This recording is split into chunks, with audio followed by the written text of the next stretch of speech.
Last journal, EDAD 606. What are your thoughts on the phrase, what gets measured gets done?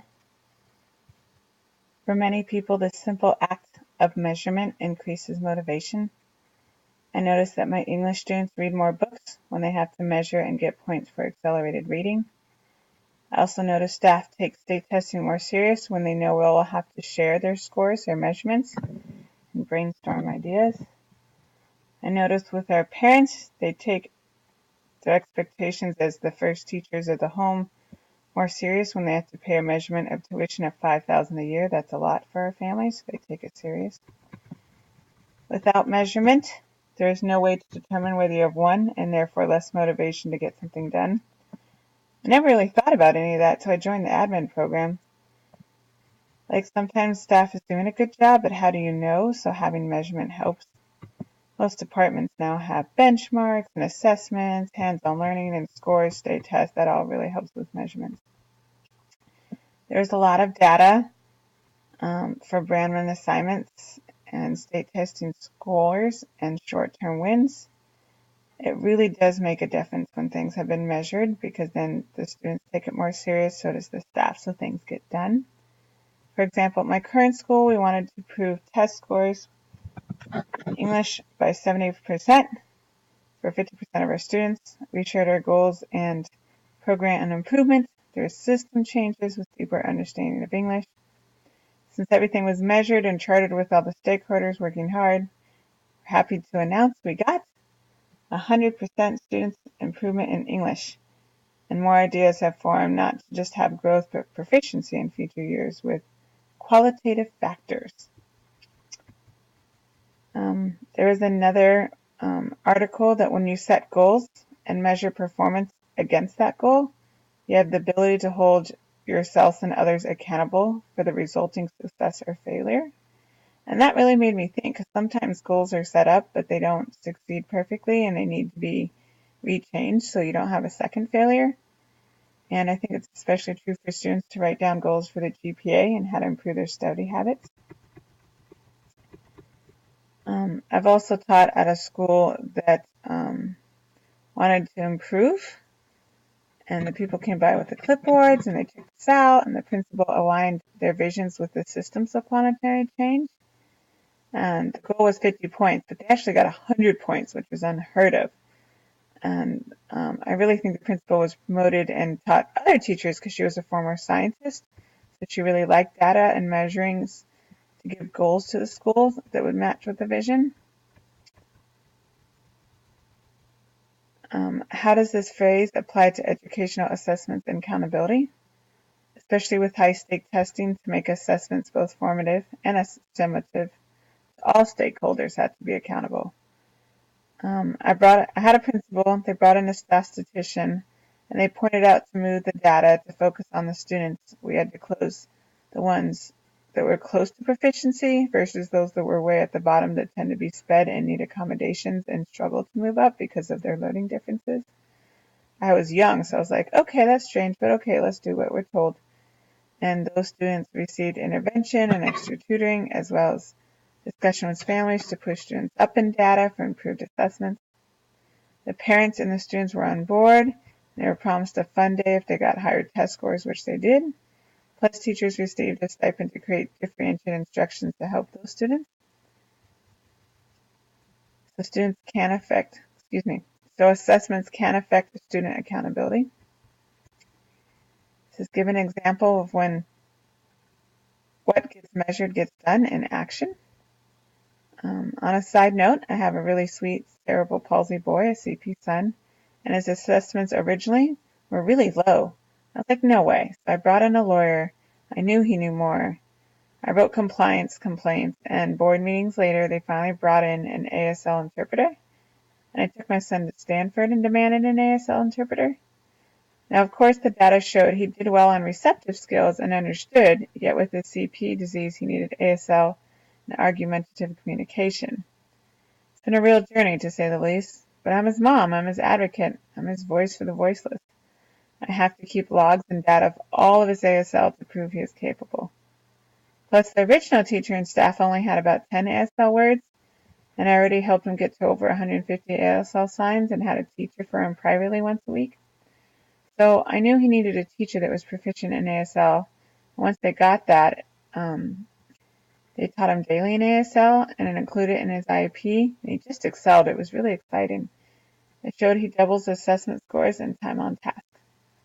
The proof and data showed his proficiency should be really measured in ASL, not just lack of speech caused by his disability of CP. Yet, he just needs the school to be in compliance, right? That they give assessments in his primary language of ASL. This thing said to use Google Scholar, which was new to me, but really cool. I'm going to use it for my students for research projects. I did find articles about measurements to get things done. It said they had an audit for the agriculture education, which is my background because my parents are farmers. And most people thought, man, this is doomsday. Like, look at all these measurements. They're low. But they decided to be encouraged and to figure out improvements, and then the next scores were way higher.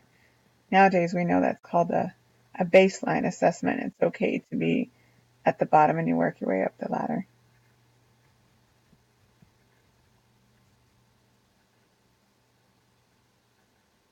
There was also an article that said it'd only be successful if the company sets ambitious goals, measure progress towards those goals, and report it publicly.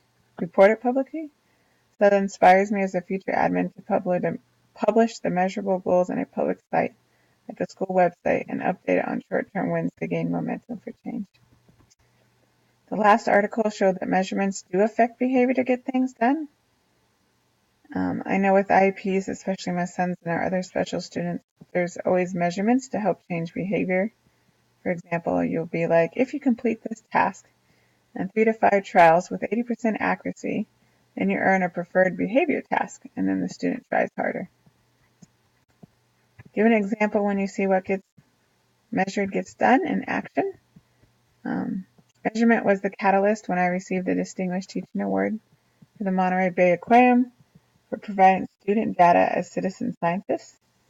I attended 6 seminars, and they said over and over again, science must be measurable so it can be verified. Make it the protocol, the goal, to collect as much data as possible. It worked. My students were the solution to ocean pollution by doing trash surveys and graphing the results for measurable data. Then they would come up with qualitative plans, marketing strategies, and always a trash fashion show to reduce plastic pollution. For example, students would use the amazing app called Literarty on Instagram, where students would take photos of the trash collected, and it would leave a red geotag of where the trash was collected, like a map showing all the measurements. By measuring the trash flow on a geotag map, students then created solutions to reduce it, like no eating outside when it was windy, for the small plastic wrappings would blow in the way of the wind. Instead, eat inside the cafeteria. The best part was to install raised veggie and flower beds that had signs explaining the garden ecosystem was ocean-friendly to reduce plastic pollution. The data results, the measurements showed in 5 years students collected, sorted, recycled, reused 5,000 items and grew 3,000 edible items and created 200 recipes, which was really outstanding. The slogan was to get rid of trash and grow gardens to take better care of their Mother Earth. The data got us over $20,000 in grants and partnerships and 3 Eagle Scouts with 10 campus cleanups and 6 garden days. We had the largest horticulture therapy integration program for special needs students at a middle school, and 400 students that could put this program on their resume that led to 6 newspaper articles and school websites.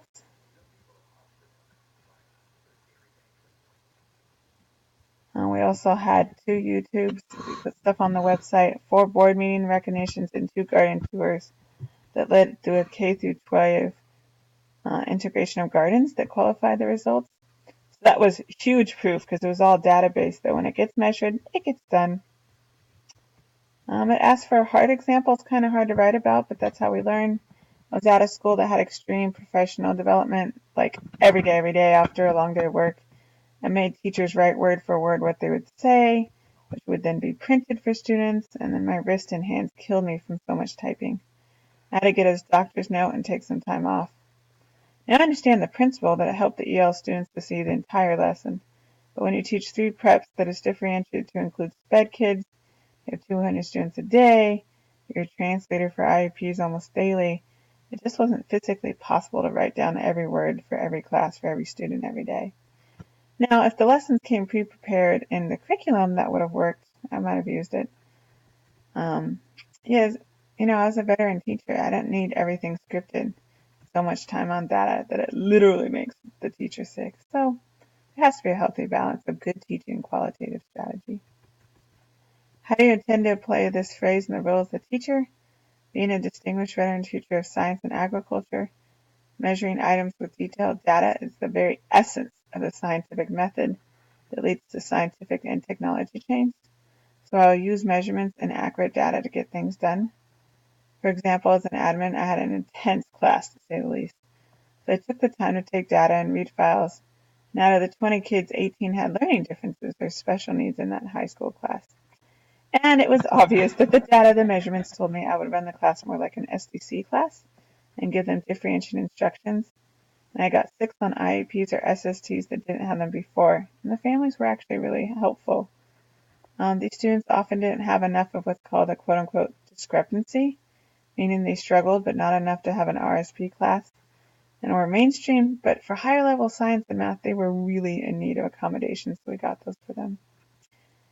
The happy ending, but it started off hard, was 2 very dominant male students struggled, so I took daily notes for a week and presented as their teacher and the admin on site at the SST. These measurements showed that no, I was not picking on them or didn't understand them, as they claimed to parents, but they were avoiding the work 85% or more of the time and being defiant at least 10% of the time. That left so little for learning, and I offer free tutoring. I want to help.